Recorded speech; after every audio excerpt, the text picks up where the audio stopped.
for Cypress-Medicine Hat. Thank you, Mr. Speaker. I rise to speak against the amendment. What has actually happened in practice is not what's happened in writing. I make note of one young couple who had thousands and thousands of dollars of damage done to their property, who shortly, sometime around 3 or 4 months after the flood, received a check with no explanation for somewhere around $1,400 or $1,500. When they queried as to what the check was for, it took some time to get an answer that it was for a filing cabinet. This was a story I was told. During the campaign, I had a town hall at a small little hamlet called Walsh that has approximately 50 or 60 people living in it, I believe. I had approximately 60 or 70 people at my town hall, many of which who spoke about how the rules were not clear.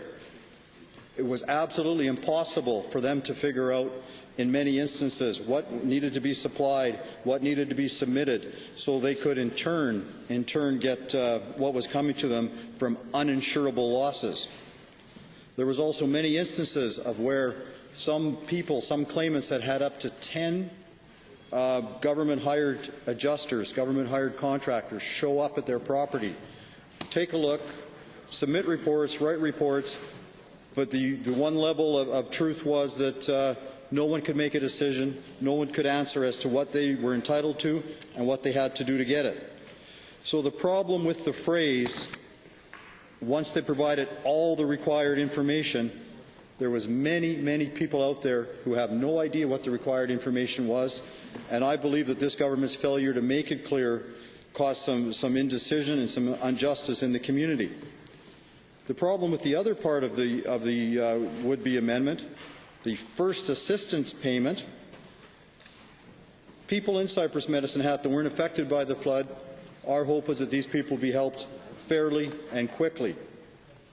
The flood, of course, ravaged Saskatchewan at the same time, and Saskatchewan had a program of giving every person that was affected, I think it was $3,000, might have been $3,500, and then handling their complaint from there. Obviously, the money was to initially. Order, honourable member. The deputy premier has risen on a point of order at 3:21. That has been noted. Proceed, honourable member. Okay, thank you. So, and then from there, they were supposed to file the rest of their paperwork to satisfy their claim. And in the many cases that I've heard of in Cypress-Medicine Hat, people that were affected greatly by the flood, they've received several checks and several installments. So I think the citizen of Cypress-Medicine Hat, the taxpayer, the goal and the hope is that these people will be treated fairly and quickly. For many of them have come to my constituency office in the short time I've been an MLA and mentioned that they're still waiting for a check, they're still waiting for an answer, they're still waiting for paperwork. So I believe that if we accept to receive when the first assistance payment was made, and once they provided all the required information, when they are not sure what that required information is, that this could drag on much longer and cause the stress and the unfairness that causes.